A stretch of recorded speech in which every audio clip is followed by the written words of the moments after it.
Kết quả là 88 anh em ạ.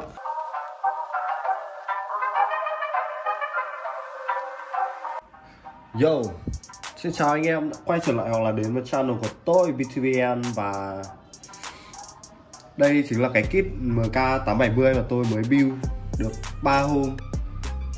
Sáng thứ 3 thì tôi nhận cái kit này về này.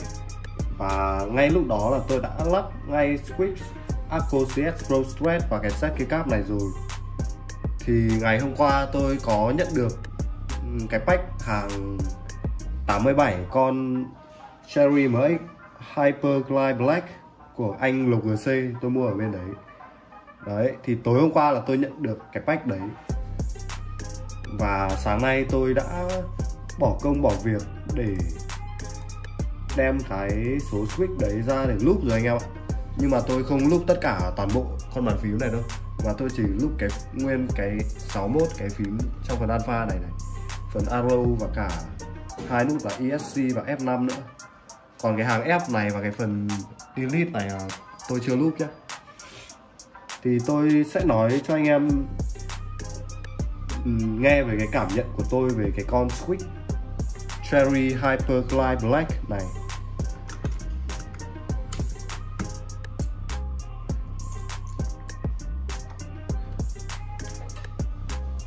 Về thông tin cơ bản thì đây là một con switch linear với cái lực nhấn actuation ấy, có nghĩa là lực để nó nhận cái tín hiệu là 60 Ω anh em nhé.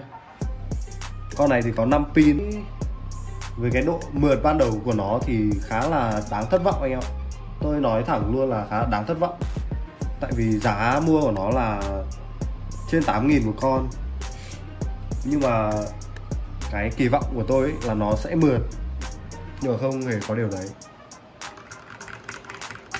Nó sạn một cách khó chịu luôn anh em ạ. Nếu như mà chưa lúc thì chắc là tôi không chịu được đâu.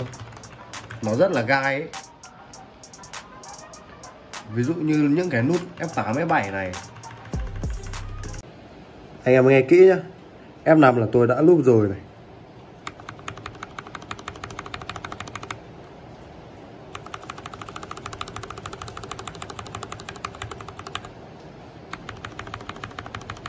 F5 là loop rồi, còn F6 là chưa loop.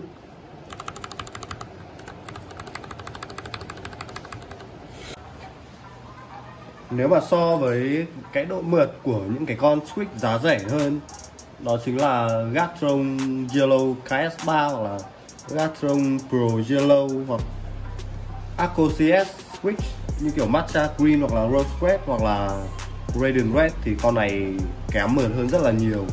Nó không có cửa để so luôn. Nhưng mà tại sao tôi lại mua cái con Cherry MX Hyperglide Black này? Tại vì âm thanh của nó tôi thấy khá là hợp tai của tôi.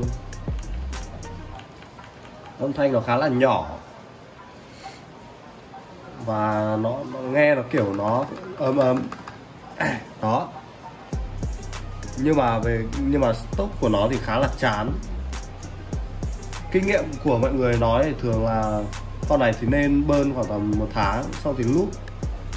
Nhưng mà tôi chắc là tôi không chịu, tôi không thể nào mà đủ kiên nhẫn để mà chờ burn sau 1 tháng sau mới đi loop được. Thế nên là tôi đem ra tôi loop luôn. Tôi nói thêm một chút cảm nhận ban đầu của tôi thì ngoài cái việc là con này rất là sạn ra thì lực nhấn của nó nặng nữa.